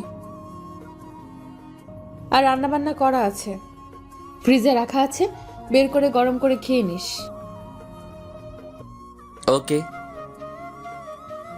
তোর জন্য কি আনবো? আমার জন্য কিছু আনা লাগবে না। আমি শুধু চাই তুমি আবার আমার কাছে ফিরে আসো। এই শোন না, শেষমেশ একটা কিস দিয়ে দে। ওকে। আমি সুবর্ণাকে কাছে এনে তার ঠোঁটে কিস বসালাম। কিছুক্ষণ পর ছাড়লাম। সুবর্ণা বলল, মন চাচ্ছে না তোকে ছেড়ে চলে যেতে। তোকে ছাড়া কি করে থাকবো? আরে একদিনই তো, দেখবে চলে যাবে। চল, রেডি হয়ে নে। আমি রেডি। চল তাহলে বের হই। আমরা রিক্সা দিয়ে প্রথমে ব্যাংকে আসলাম। রিক্সায় আমি আর সুবর্ণা একসাথে বসলাম। সুবর্ণা সারাক্ষণ আমার হাত শক্ত করে ধরে রাখলো। বিদায় নেওয়ার সময় সুবর্ণার চোখের কোণে পানি দেখলাম। ও আমাকে একদিন ছাড়া থাকতে কত ভয় পাচ্ছে। যদি আমি সারা জীবনের জন্য চলে যাই তখন কি করবে? আসলে বাস্তবতা তার উল্টা। আমরা সবাই জানি কারো জন্য কোনো কিছু থেমে থাকে না। যাই হোক, তাকে বিদায় দিয়ে বাড়িতে আসলাম। ভাবলাম এখন ইচ্ছা মতো সিগারেট খেতে পারবো,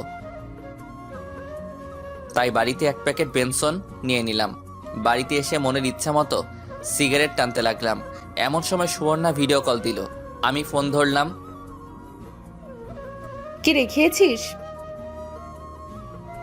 না। এখন কি করস? আমি সিগারেট দেখালাম। আমি জানতাম আমি গেলে তুই ইচ্ছে মতো সিগারেট খাবি। এই, তুই শেষবারের মতো সিগারেট খেয়ে নে। আর কোনো দিন যদি দেখি তোর খবর আছে। ওকে, শেষবারের মতো খেয়ে নেই। ওরা কোথায়? ওরা দুজনে এক সিট দিয়েছে আর আমি বসছি আরেকজনের সাথে। দেখি কে সে। সুবর্ণা ক্যামেরা ঘুরিয়ে দেখালো। পাশে আরেকজন মেয়ে। আমি বললাম, তার কাছে মোবাইলটা দাও তো। কি বললি? তুমি দাও। সুবর্ণা মোবাইল দিল। আমি বললাম,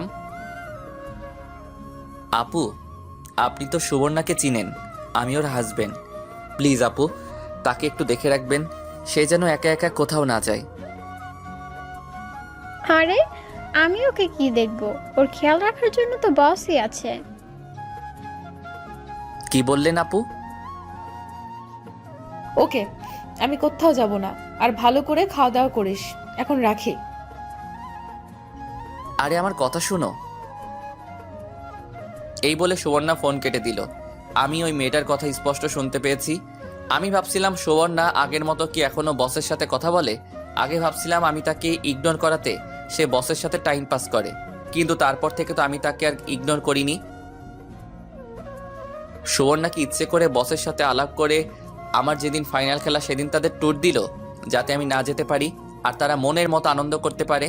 কিন্তু সুবর্ণার আচার আচরণে তো সেরকম কিছু বোঝার উপায় নেই। তাহলে কি সুবর্ণা আমাকে ধোঁকা দিল? আমি বিশ্বাস করতে পারছি না।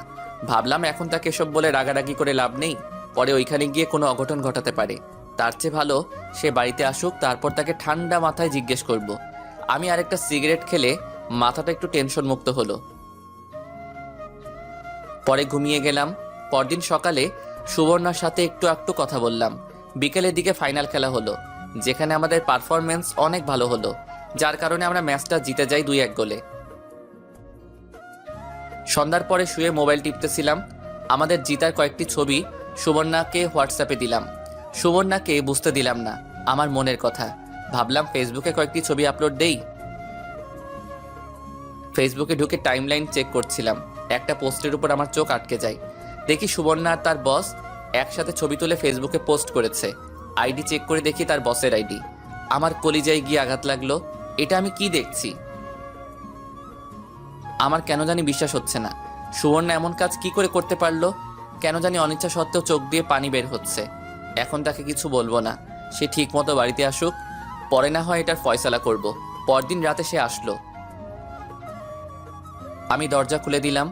আসলে আমি আবার ঘুমিয়ে গেলাম। সুবর্ণা তার পাশের মেয়েটার প্রতি প্রচণ্ড রাগ হচ্ছে। সাকিবের ফোন কেটে দিয়ে সুবর্ণা বলল, আমার খেয়াল রাখার জন্য বস আছে, এই কথার মানে কি?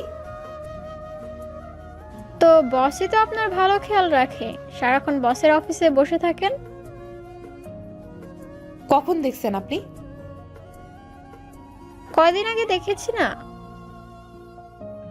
তো এই কথা আপনাকে কে বলছে? আমার হাজবেন্ডকে বলতে। বোকা পাইয়া সুন্দর একটা ছেলেকে বিয়ে করে ফেলেছেন, তার সত্য কথা জানা উচিত না? চুপ! যত সব ফালতু। কেন যে বস এদেরকে ব্যাংকে চাকরি দেয়? খালি মানুষের সংসারে ঝামেলা করার জন্য বসে থাকে। এখন তো ফালতু বলবেনি, কারণ সত্য কথা বলছি না। একটা কথাও বলবেন না। সুবর্ণাতে কক্সবাজার আসতে সকাল হয়েছে। সবাই হোটেল বুকিং করে রুমে চলে গেল। একটু পর মরিয়ম তারা বলল বিচে যাবে। সুবর্ণা তাদের নিয়ে বিচে আসলো। বিচে তারা এসে অনেক খুশি। সুবর্ণা তাদের বলে দিল পানিতে না নামতে। একটু পর খেয়াল করলো তাদের অফিসের অনেকেই বিচে আসলো। অনেকেই তাদের ওয়াইফকে নিয়ে, আবার একা ছেলে মেয়ে নিয়ে। কে জানি সুবর্ণা বলে ডাক দিল। সুবর্ণা চেয়ে দেখে তার বস বলল, তোমার জামাই কোথায়?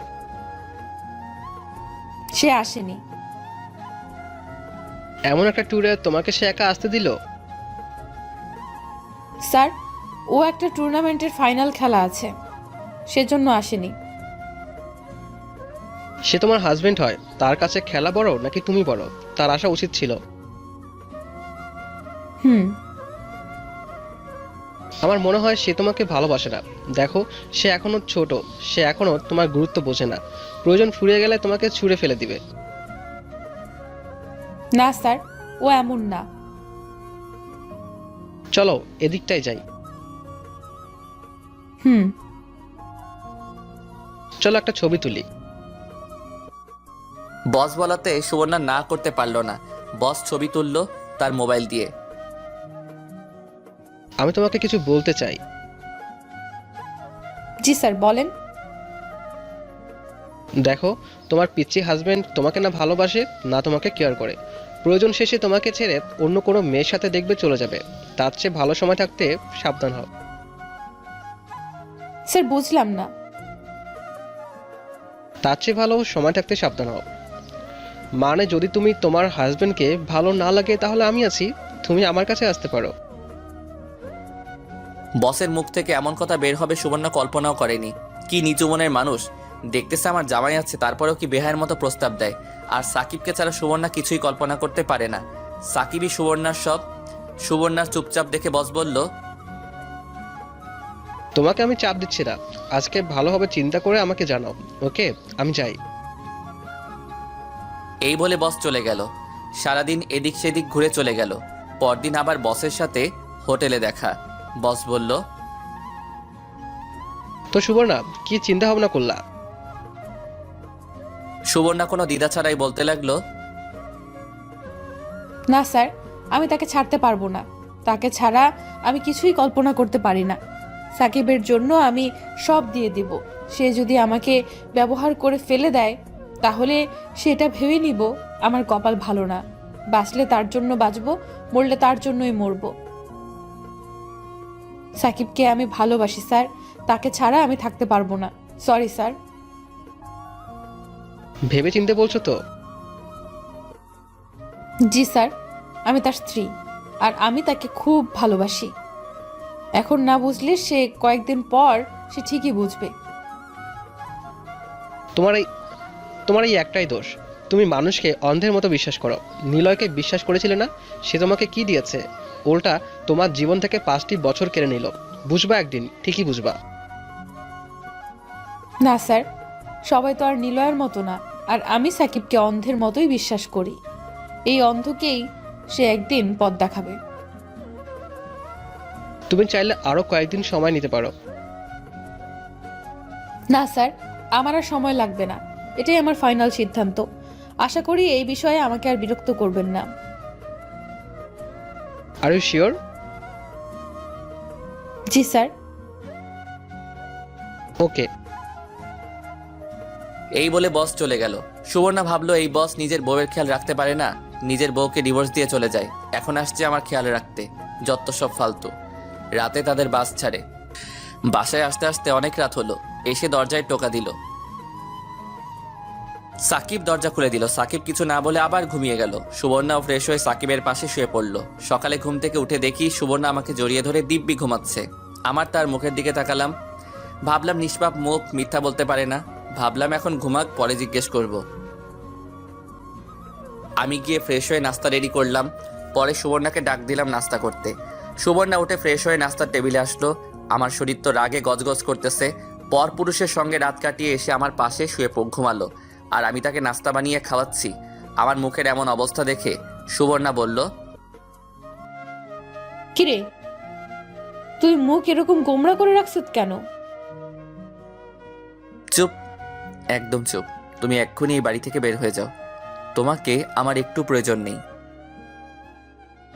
আমি মোবাইল থেকে ছবি বের করে সুবর্ণাকে দেখালাম। তুই আমার কথা শোন। তোমার কথা আমি বিন্দু পরিমাণ বিশ্বাস করি না। আমি আগেও দেখছিলাম তোমার সাথে তোমার বসের খুব ভাব, কিন্তু আমি ভাবছিলাম সেটা আমার ব্যর্থতা। আমি তোমাকে ভালোবাসতে পারিনি। তখন ঠিক করেছিলাম তোমাকে আর কষ্ট দিব না। এরপর থেকে তুমিই বলো আমি তোমার কথার অবাধ্য হয়েছি। দেখ, বস যদি আমাকে ডেকে অফিসে বসিয়ে রাখে সেটাতে আমার কোনো দোষ আছে? আমি প্রচণ্ড রাগ উঠে গেছে। রাগ উঠলে আমি কি বলি আমি নিজেই জানি না। এখন বস যদি বলে চলো রুম ডেটে যাই, তখনও বলবা বস বলছে না করতে পারি না। ছি ছি সুবর্ণা, ছি। আমি তোমাকে সত্যি ভালোবেসেছিলাম। আর কক্সবাজার গিয়ে তোমরা গিয়ে কি করছো আল্লাহই জানে। তোমার সাথে আমি এক মুহূর্ত থাকবো না। এক্ষুনি এই বাসা ছেড়ে চলে যাও।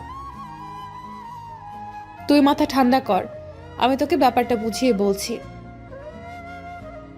এখন কত কিছু বানিয়ে বলবা।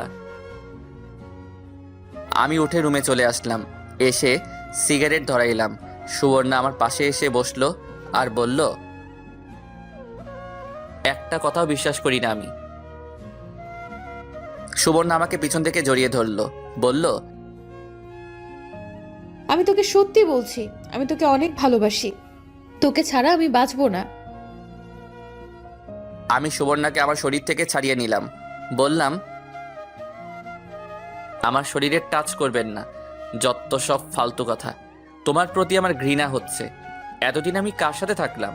আমার এখন মনে হচ্ছে এসব তোমার আর বসের পরিকল্পনা ছিল। ট্যুরের ডেট তোমরা আমার ফাইনাল খেলার দিন দিয়েছ, যাতে আমি না যেতে পারি আর তোমরা গিয়ে ওইখানে এনজয় করতে পারো। আমি সত্যি বলছি, এরকম কিছু ছিল না। প্লিজ আমাকে বিশ্বাস কর। তোমার কোনো কথা আমি বিশ্বাস করি না। তুমি এক্ষুনি চলে যাও। তুমি আমাকে এতদিন ব্যবহার করেছো। আল্লাহর দোহাই লাগে, আমাকে বিশ্বাস কর সাকিব। এই বলে সুবর্ণা কাঁদতে লাগলো। তুমি এক্ষুনি বাড়ি থেকে চলে যাও।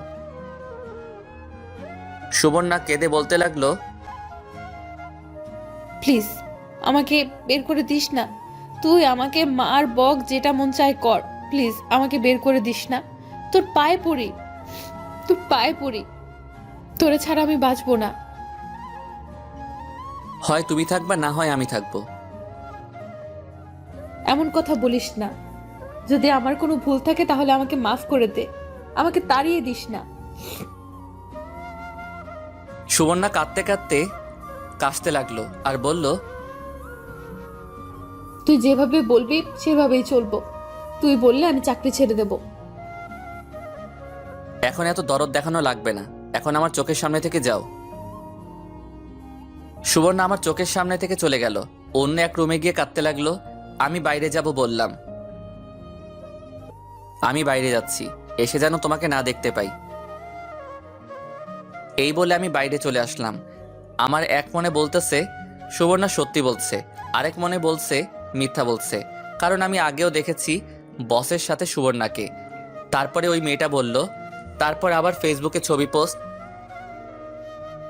যদি কিছুই না থেকে থাকে তাহলে তার বস শুধু শুধু কেন ছবি পোস্ট করবে? আর সে কেন তার বসের সাথে ছবি তুলবে? বস বললেই হলো? না, আমার মাথা কাজ করছে না। আমি কিভাবে যাচাই করব সুবর্ণা সত্যি বলছে? দূর, দেখি কি হয়। এখন আপাতত সুবর্ণাকে একটু চাপ দেই, দেখি সে সত্যি কথা বলেনি। আমি একটু পর বাসায় গেলাম, দেখি সুবর্ণা এখনো কেঁদেই চলেছে। আমি বললাম, না কেঁদে এক্ষুনি বাসা থেকে বের হও। আমি কোনো ভুল করিনি সাকিব, প্লিজ একটা বার বোঝার চেষ্টা কর। আচ্ছা, আমার মুখ মিথ্যা বলছে, কিন্তু আমার ঠোঁট তো মিথ্যা বলছে না। এই ঠোঁট দিয়ে কত তোকে কিস করেছি, সেসব কথা তোর একটুও মনে পড়ে না? আমি ভাবলাম সে তো ঠিকই বলছে, তাকে কত কিস করেছি, একটি বারও তো আমাকে ফিরিয়ে দিল না। উল্টা সে আমাকে কত কিস করছে। এগুলো করার সময় আর দ্বিধা কাজ করেনি। সে হয়তো সত্যি বলছে, কিন্তু আমার বিশ্বাস হচ্ছে না। না, আমাকে শিওর হতে হবে, পরে আবার কোনো বিপদ হবে। আমি বললাম, এখন কত উসিলা দিবা? আরেক পুরুষের সাথে রাত কাটিয়ে এখন এখানে এসে যুক্তি দাও? সাকিব, তুই নিজের চোখে দেখছো? না। তাহলে শুধু শুধু কেন তুই আমাকে মিথ্যা অপবাদ দিচ্ছিস? দেখো, আমি একেবারে বোকা না, একটু হলেও বুঝি। আচ্ছা, আমাকে কি মাফ করে দেওয়া যায় না? তুমি যে অপরাধ করছো তার একমাত্র উপায় হচ্ছে তোমাকে ডিভোর্স দিয়ে দেওয়া। সাকিব, এমন কথা মুখে আনিস না। তোরে ছাড়া আমি কিছুতেই ভাবতে পারি না। যখন অন্য কোনো পুরুষের সঙ্গে যাও তখন আমার কথা মনে থাকে না? এবার কিন্তু বেশি বাড়াবাড়ি হয়ে যাচ্ছে। উচিত কথা বলছি না? বাড়াবাড়ি তো হবেই। তুমি কেমনে পারলে এমন কাজ করতে? সাকিব, সুবর্ণা এসে আমাকে চর মেরে বসলো। দেখি তার চোখ লাল হয়ে গেছে। চর মেরে আমাকে জড়িয়ে ধরলো, আমার বুকের উপর মাথা দিয়ে কাঁদতে কাঁদতে লাগলো আর বলল, এমন কথা বলিস না। আমি আর সহ্য করতে পারছি না। আমি মরে যাব, আমি মরে যাব। যাও, তোমাকে আর কিছু বলবো না, তবু তুমি আমাকে ছেড়ে দাও। এই বলে সেখান থেকে চলে আসলাম। ভাবলাম সুবর্ণা হয়তো সত্যি বলছে, কিন্তু আমার মন মেনে নিচ্ছে না। এভাবে 2 দিন চলে গেল। এই 2 দিনে সে পানি ছাড়া কিছুই খায় নাই। তার লম্বা লম্বা চুলগুলো এলোমেলো হয়ে গেছে, কাঁদতে কাঁদতে চোখের নিচে কালো হয়ে গেছে। সে বাড়ির এক কোনায় এভাবে পাগলের মতো বসে রয়েছে। সে খাই নাই দেখে আমিও খাইনি, তবে বাইরে থেকে হালকা নাস্তা করছি। আমি ভাবলাম এভাবে আর চলে না, কিছু একটা করতেই হবে। তাই ঠিক করলাম সুবর্ণার বসের সাথে দেখা করব, দেখি গিয়ে বস কি বলে। বাইরে বের হওয়ার সময় দেখি সুবর্ণা এখনো সেখানে বসে আছে। তার এমন অবস্থা দেখে নিজেরই তার থেকে বেশি খারাপ লাগছে। আমি কাছে গিয়ে সুবর্ণার হাত ধরলাম। আমার হাত ধরবি না, আমি তোর কেউ না। যা, যেখানে মন চায় যা।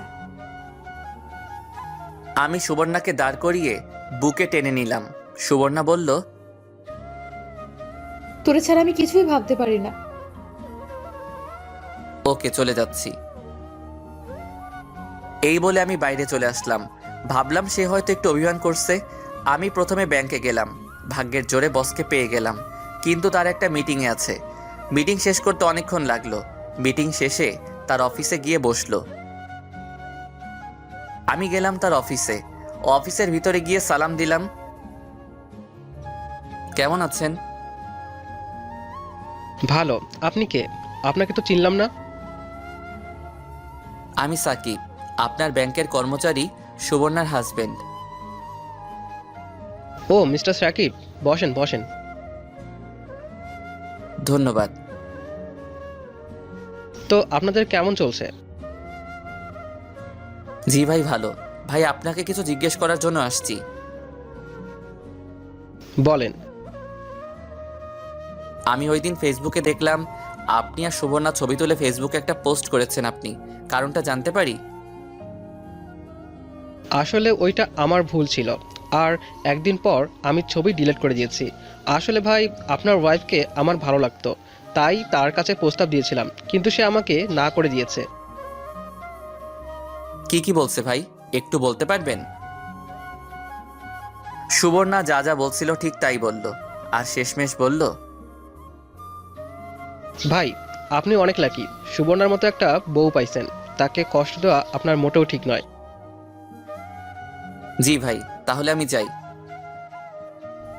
প্লিজ এক কাপ কফি খেয়ে যান। আরেক দিন ভাই। এই বলে আমি বাসায় চলে আসলাম। এসে পুরো ঘর সুবর্ণাকে খুঁজলাম, কোথাও নেই। আমার ভিতর ভয় ঢুকে গেছে। কোথায় গেল? ঘরে ঢুকে দেখি মোবাইল, কাপড় চোপড় সব আছে। তাহলে গেল কোথায়? পাশের বাড়ির ছাদে দেখি সুবর্ণার বোন। আমি তাকে জিজ্ঞেস করলাম সুবর্ণা তাদের বাসায় গিয়েছে কিনা। সে বলল না। তাহলে কি আমাদের বাসার ছাদে? যাই, ছাদে যাই। এমন সময় সুবর্ণা ঘরে ঢুকলো। আমার যেমন আত্মা ফিরে আসলো। সুবর্ণাকে দেখে বললাম, কোথায় গিয়েছিলা? তোরে বলতে যাব কেন? বলো না। না, বলবো না। সুবর্ণা আবার আগের জায়গায় গিয়ে চুপচাপ বসে রইল। তখন একেবারে পাগলির মতো লাগছিল। চুলগুলো এলোমেলো, ফোলা ফোলা গাল, নাকে দুল নেই, কানে নেই, হাতেও নাই, যেমন একেবারে বিধবা হয়ে গেছে। কোনায় বসে মাথা নিচু করে দিয়ে বসে রয়েছে। আমি দরজা লাগালাম, তার কাছে গেলাম, গিয়ে তার হাত ধরলাম। সুবর্ণা আমার হাত থেকে তার হাত ছুটিয়ে নিল। আমি তার দুই পা ধরে আর পিঠে ধরে পাজা কোলা করে কোলে তুলে নিলাম। সুবর্ণা আমাকে মারতে লাগলো আর বলতে লাগলো, ছাড় আমাকে কুত্তা, ছাড় আমাকে কুত্তা, তুই বেরিয়ে যা এই বাসা থেকে। যাব না, এখন যা, তোর আর এই বাসায় জায়গা নেই। আমি সুবর্ণাকে আমার বিছানায় এনে ফেললাম।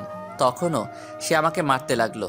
আমি তার হাত দুইটা ধরে তার ঠোঁটে আমার ঠোঁট লাগিয়ে দিলাম, কিন্তু সে কোনো রেসপন্স করছে না। কিন্তু আমি করেই যাচ্ছি। একটু পর সে রেসপন্স করতে লাগলো। সুবর্ণা আমাকে একটু ছাড় দিচ্ছে না, প্রতিটা মুহূর্ত কাজে লাগাচ্ছে। সুবর্ণা এক সময় আমার গেঞ্জি খুলে ফেললো। আমি আগে তার কামিজ খুলে ফেলেছিলাম। আমি কিস করতে করতে একসময় তার ঘাড়ে কানে কিস করতে লাগলাম। আমি আস্তে আস্তে নিচে নামলাম। যখন তার নাভিতে চুমু দিলাম, তখন সুবর্ণা চিৎকার দিয়ে উঠল। এইভাবে দীর্ঘ 1 ঘন্টা পর আমরা দুজন শান্ত হলাম। তখন সুবর্ণা আমার বুকের উপর শুয়ে রয়েছে, কারোর শরীরে একটু কাপড় নেই। সুখে সুবর্ণার চোখ দিয়ে পানি বের হয়ে পড়ল। সেই সুখে সুবর্ণা এখন আমাকে কিস করে চলছে। আমি উঠে বাথরুমে যাব, সুবর্ণা বলল, কোথায় যাস? আমাকে নিয়ে যা। আমি সুবর্ণাকে কোলে করে বাথরুমে নিয়ে গেলাম। দুজন একসাথে গোসল করে বের হলাম। আমি বেলকনিতে বসে গল্পের বই পড়তেছি। একটু পর সুবর্ণা বলল, খেয়ে যা। আমি সুবর্ণার দিকে অবাক হয়ে তাকিয়ে রইলাম। দেখি সুবর্ণা শাড়ি পরেছে। শাড়ি পরলে তাকে যে এত সুন্দরী দেখাবে আগে জানতাম না। যদি আগে জানতাম তাহলে সারাক্ষণ শাড়ি পরিয়ে বসিয়ে রাখতাম। দুজনে একসাথে খাওয়া দাওয়া করলাম। সন্ধ্যার সময় বসে পড়তেছি, সুবর্ণা এসে বলল, আগামীকাল ব্যাংক খোলা।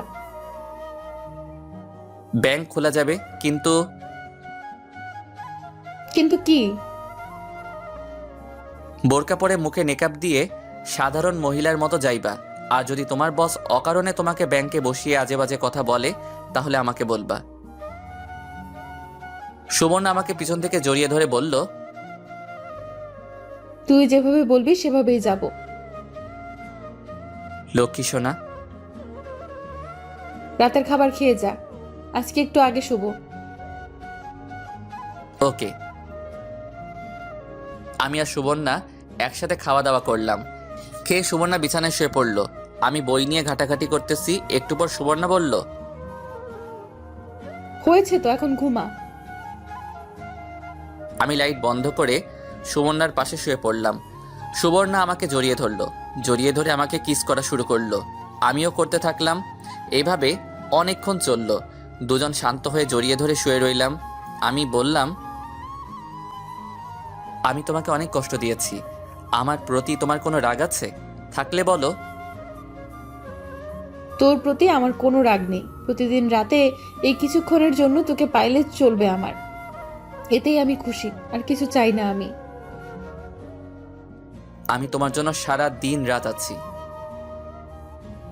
চল না, এখন একটা বেবি নেই? ওকে সুইটার। একটা কষ্ট আমার বুকে এখনো আছে। কিসের কষ্ট আমাকে বলো। আমার জীবন থেকে নিলয় 5 বছর কেড়ে নিল। আমি কিছুই করতে পারলাম না। উল্টা সে এখন আনন্দের সংসার করছে। করুক, তাতে আমাদের কি? তোমার কষ্ট দেখার জন্যই তো আমি আছি। তুই চিন্তা ভাবনা করছ 5টি বছর সে আমার জীবন থেকে কেড়ে নিল। এমন যদি তোর সাথে হতো? এখন তুমি কি করতে চাচ্ছ? আমি এর প্রতিশোধ নিতে চাই। পাগল নাকি? শুধু শুধু ঝামেলার প্রয়োজন আছে? না, আমি এই মনটাকে একটু শান্তি দিতে চাই। বলো তুমি কি চাও? তোমার কথায় শান্তি দরকার, আমি দিব। না, আমি প্রতিশোধ নিবই। নিলয়কে দেখলেই আমার শরীরটা কাটা দিয়ে ওঠে, সাথে তার বউকে দেখলে। বাদ দাও না, ওরা ওদের মতো, আমরা আমাদের মতো। না, তুই বুঝতে পারতেছ না। ওকে, তুমি কি চাও আমাকে খুলে বলো। আমি চাই তুই গিয়ে নিলয়কে বলবি তোর বউ ভালো না, কলেজ লাইফে অনেক ছেলের সাথে ঘুরোঘুরি করছে, হ্যান ত্যান আজে এরা যত কিছু মনে চায় বানিয়ে বলবি। আর আমি তার বউয়ের কাছে গিয়ে নিলয়ের নামে যত সব আজাইরা কথাবার্তা বলে তাদের মধ্যে ঝগড়া লাগিয়ে দেব। এরপর দুজনে এই বাসা ছেড়ে আমাদের সেই বাসায় চলে যাব। এটা কি ঠিক হবে? ঠিক হবে। নিলয়ে এটারই যোগ্য। ওকে, বলবো নে। কবে এই বাসা ছাড়বি? তুমি বলো। এই মাস শেষ করে। যেদিন বাসা ছাড়বো এর আগের দিন নিলয়দের মধ্যে ঝামেলা লাগিয়ে দুজনে ভাগবো। ওকে, কিন্তু আজকে রাতে তুমি ঘুমাতে পারবা না। কেন? এই না না, আমার সত্যিই ঘুম ধরছে। রাখো তোমার ঘুম। এই বলে আমি সুবর্ণার উপর উঠে গেলাম, কিস করতে লাগলাম। ওই দিন রাতে সুবর্ণা ঘুমাতে পারে নাই আমার জ্বালায়।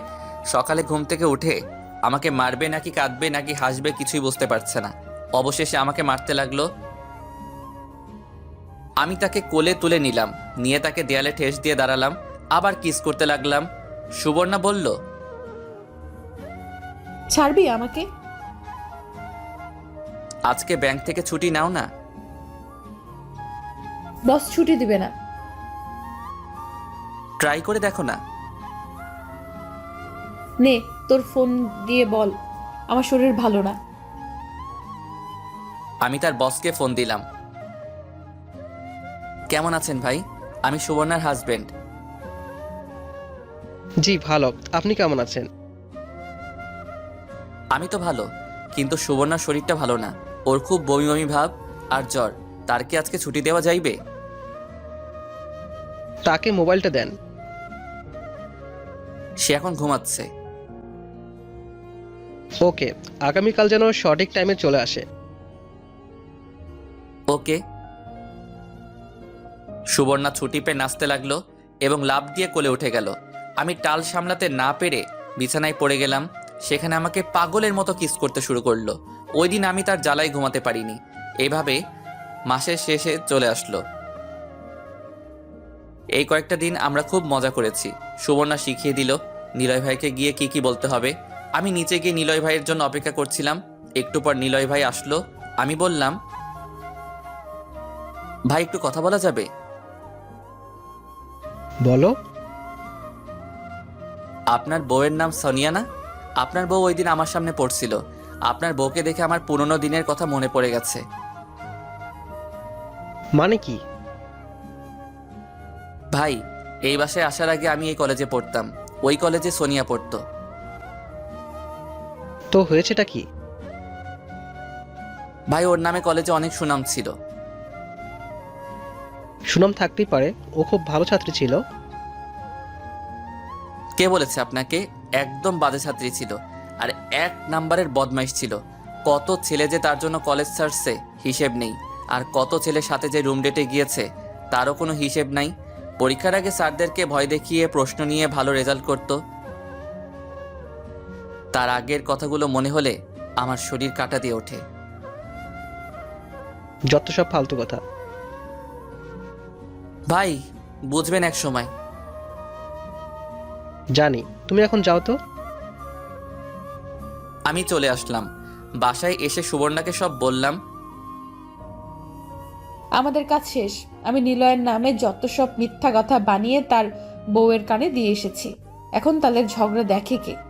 আমার যে কি খুশি লাগতেছে। যদি তাদের ঝগড়াটা একটু শুনতে পারতাম তাহলে মনটা আরো শান্তি লাগতো। মনে হয় না নিলয় ভাই আমার কথা বিশ্বাস করছে। না করুক, কিন্তু সন্দেহ তো করবে। এখন আমাদের কাজ শুধু কেটে পড়া। সেটাই। সুবর্ণা বলল, পরদিন আমরা আমাদের বাসায় চলে আসলাম সবকিছু নিয়ে। এদিকে আমার পরীক্ষা শেষ হলো। এখন চাকরি ইন্টারভিউ দিতেছি। সুবর্ণাদের অফিসে বলে ঢুকানো যাবে না। 4টা মাস চাকরির জন্য ঘুরলাম। এই রেজাল্টে চাকরি হবে না। বাধ্য হয়ে হাল ছেড়ে দিলাম। এদিকে সুবর্ণার পেটে বাচ্চা চলে আসলো। পরে আমি আব্বার কাছ থেকে কিছু টাকা নিয়ে সুবর্ণা কিছু টাকা দিয়ে একটা ব্যবসা দেই, মোবাইলের দোকান। তখন সুবর্ণাকে বললাম চাকরি ছেড়ে দিতে। সুবর্ণা বলছিল আরো চাকরি করবে। আমি বললাম, তুমি এতদিন কষ্ট করছো, এখন বসে রেস্ট নাও আর আমাদের বেবিটার যত্ন নাও। সুবর্ণা আমার কথা শুনলো। কিছুদিন পর আমাদের একটা ছেলে হলো। তখন আমার খুশি দেখে কে? একটা জিনিস আমার কাছে অবাক লাগলো, এই একটা উপহার দেওয়ার জন্য সুবর্ণা কত কষ্ট করলো। নিলয় ভাইয়ের কাছ থেকে ধোকা খেয়ে আমার কাছে আসলো, আমাকে না জানিয়ে বিয়ে করলো, আমার কাছ থেকে কত কষ্ট পেল। তারপরেও সুবর্ণা চালিয়ে গেছে। মেয়েরা পারেও, এটা বলতে হবে। অনেকে বলে তাদের ধৈর্য শক্তি কম। স্বামীকে এই একটা উপহার দেওয়ার জন্য তারা কত কষ্ট সহ্য করে। আসলে আল্লাহ তাদের এমনভাবে সৃষ্টি করেছে। হাসির বদলে আমার চোখ দিয়ে পানি চলে আসলো। কিছুদিন পর সুবর্ণা বলল, চল না একটা ট্যুর দেই। নাদিম একটু বড় হয়ে নিক, পরে যাব। আমার ছেলের নাম নাদিম। নাদিম বড় হতে হতে একটা বেবি চলে আসবে, পরে আর যাওয়া হবে না। চল না যাই। ওকে, দেখি। আজ সুবর্ণা 2 সন্তানের জননী। সবকিছু ঠিক, কিন্তু সমস্যা একটাই, 2 সন্তানের জননী হয়ে সুবর্ণা এখনও আমাকে তুই করে বলে। গল্পটি ভালো লাগলে অবশ্যই লাইক কমেন্ট শেয়ার করুন। সম্পূর্ণ গল্পটা শোনার জন্য আপনাদের অনেক ধন্যবাদ। এরকম আরও রোমান্টিক গল্প শুনতে চ্যানেলটিকে সাবস্ক্রাইব করুন।